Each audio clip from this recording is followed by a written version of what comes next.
The Siege of Paris, not the more commonly referred to one in 1870, but the one a whole thousand years prior in the context of the Viking Age, the one that saw Viking longships descend the river Zen and besiege the city for over a year, the one that saw visible changes in Viking tactics, Carolingian policy, and that which would see the first dominoes fall that would spell the end of that dynasty. That is, the Siege of Paris of 885 to 886. A bit of context. Previously, the Great Heathen Army had taken hold in Britain and, hungry for more, entered the eastern portion of the Frankish realm. In turn, the Vikings established themselves once again on the mouth of the Somme. Having confronted King Carloman II at Paris, they made a deal with him. For a hefty sum of 12,000 livres of silver, they would leave the city alone. Shortly after, Carloman was killed by one of his own, which had prompted the Vikings to come back and do what they had done previously with Carloman. But in arriving, they were informed that they had made a deal with all of Carloman's successors and not just Carloman alone. Those Vikings then camped at Louvain in present-day Belgium and ravaged the eastern Frankish realm for another 2 years, constantly a thorn in the side of Charles the Fat. It was in November of the year 885 that the Vikings descended the Seine once again and confronted Paris with an ultimatum. Let them pass through peacefully to plunder Burgundy, or face the fury of the Northmen. Bishop Gozlin, in charge of this decision, chose the latter. He would, as he said, not let the capital of the nation be the cause for its own destruction. 9th century being relatively scarce in historiographical documents, which have lasted until today, the Siege of Paris is surprisingly well documented, all thanks to a certain Abbon. Abbon, a monk in Paris at the time, boasts in his work of being the most authoritative voice of the events of the siege due to his own presence there. Called plainly Siege of Paris, a poem of no didactic merit, the work is a reliable and reasonable account of the siege in a chronological fashion. After the decision of Gozlan to defend the capital of the West Frankish kingdom, Abbon relates the siege itself. The primary goal of the Vikings themselves was to destroy the tower that defended this city, which was ardently defended by the citizens. After a couple of months of trying, the Vikings did eventually succeed in destroying the tower by flames by wheeling a cart of flaming wheat and crops to its base. But fire was not the only weapon used during the siege. Among the others used were arrows, poisonous darts, under whose rain the Parisians trembled and the Vikings could only find sleep at night underneath their shields.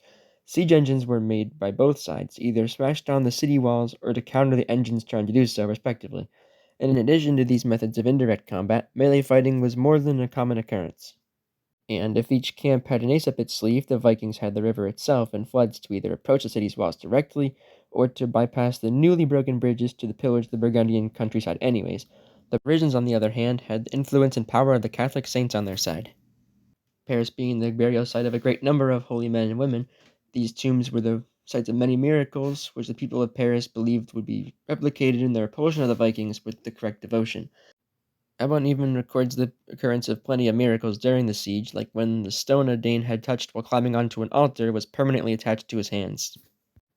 Despite the formidable resistance of the Franks, the end of the siege was rather anticlimactic. After Odo, the Count of Paris, had been ignored in his diplomatic mission to receive aid from Emperor Charles the Fat, Odo caved and snuck out of the city walls himself, found the Emperor in Italy, where he finally obliged him to go to help rescue the city from the Vikings. Once the Emperor arrived in Paris with his relief army, he only appointed a new bishop to replace the recently deceased Gozlan, and let the Vikings pass through as they had originally wanted to, anyways, to punish his revolting Burgundian political rivals.